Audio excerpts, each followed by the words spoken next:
Do this now once you save $1,000. Hello everybody and welcome back to Make Money Now. Do this once you save $1,000. A step-by-step guide on how to prioritize spending, saving and investing $1,000. So you finally started working and managed to save up a little cash.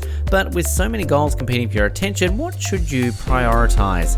First of all, congratulations, you're off to a great start. Here are a few of the best ways to save money and let it grow.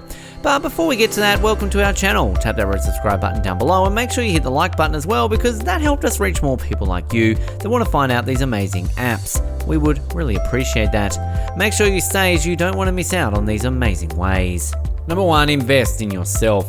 Investing in yourself is one of the best returns on investments you can have, whether it's investing in learning a new skill, developing yourself personally or professionally, tapping into your creativity, or hiring a coach. You need to give to yourself first before you can give to others.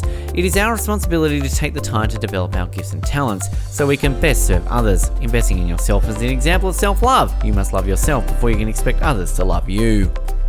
Why is investing in yourself so powerful? Investing in yourself sends a powerful message to yourself and the world.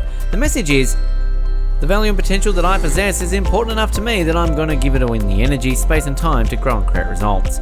When you're willing to say yes and take that leap of faith and invest in yourself, the universe will provide you with amazing rewards.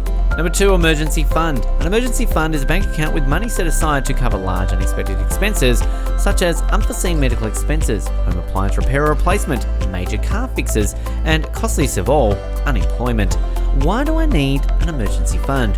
Emergency funds create a financial buffer that can help you keep afloat in a time of need without having to rely on credit cards or take out high interest loans. It can be especially important to have an emergency fund if you have debt, because it can help you avoid borrowing more.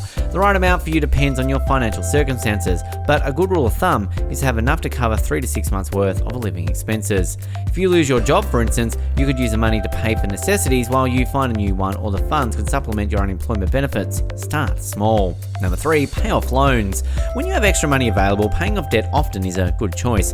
In addition to the psychological benefits of being debt-free, you enjoy measurable financial benefits. Paying off loans early isn't always the optimal strategy, but it's rarely a horrible one. To decide what's best in your case, evaluate how you benefit from debt and compare those benefits to the cost of keeping loans in place.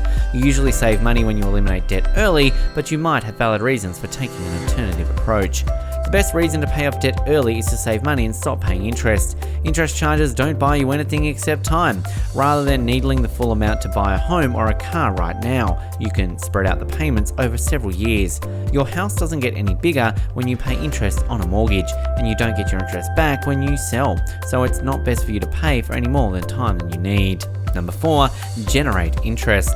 While conversion means different things to different industry sectors, the actions of reaching conversation are universal. In retail, for example, it means searching for and buying a specific product online or in a store. In business-to-business, conversion could be when a prospective client reaches out with their contact information and requests more information to engage with your services. Get yourself a high-yield savings account so you can start generating at least 1% interest on your savings account. This is for those who want to put their money to work but don't want to risk in the stock market. Number 5, invest conversionally. Mention conservative investing and people think of putting money away in the biggest, most stable and risk-averse enterprises and assets, which in turn guarantees safety of principal. If the invested capital happens to also appreciate in value, that's even better. While it's true that some industries, such as utilities, are defined as conservative, simply buying the large, well-known companies does not fulfill the goal of a successful conservative investment approach. Instead, such a viewpoint increases the confusion between acting conservatively and behaving conventionally. Conservative investing, when understood and applied properly, is not a low-risk, low-return strategy. Investors must understand 2 definitions to appreciate the appropriate means by which to invest conversionally. A conservative investment is one that carries the greatest likelihood of preserving the purchasing power of one's capital with the least amount of risk. Conservative investing is the understanding of what a conservative investment is, and then following a specific course of action needed to properly determine whether or not particular investments are indeed conservative investment. Number 6, start investing. Investing is a way to set aside money while busy with life that money for you works so that you can fully reap the rewards of your labor in the future. investing is a means to a happier ending. Legendary investor Warren Buffett defines investing as the process of laying out more money now to receive money in the future. The goal of investing is to put your money to work in one or more types of investment vehicles in the hopes of growing your money over time. Let's say you have $1,000 set aside and you're ready to enter the world of investing. Or maybe you only have $10 extra a week and you'd like to get into investing. In this article, we'll walk you through getting started as an investor and show you how to maximize your returns while minimizing your costs. Number 7, track your net worth. Let's start with a simple question. What does the term net worth mean? Net worth equals assets minus liabilities. Your net worth is equal to all your assets minus all your liabilities. If your assets exceed your liabilities, you have a positive net worth. If your assets are less than your liabilities, you have a negative net worth.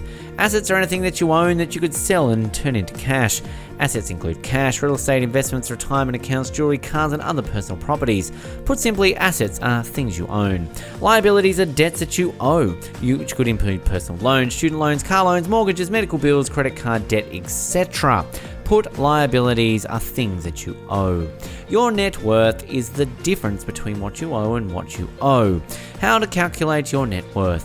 Add up the total value of all your assets. Step number 1. Add up all the total amount of all your liabilities. Step number 2. Subtract all your liabilities from your total assets. Step number 3. For many of your assets and liabilities, it will be easy to determine the value. If you have $50,000 in an investment account, you know that it is an asset worth $50,000. If you owe $50,000 on a credit card, you know that it is a liability worth $500,000. Number 8, save and invest.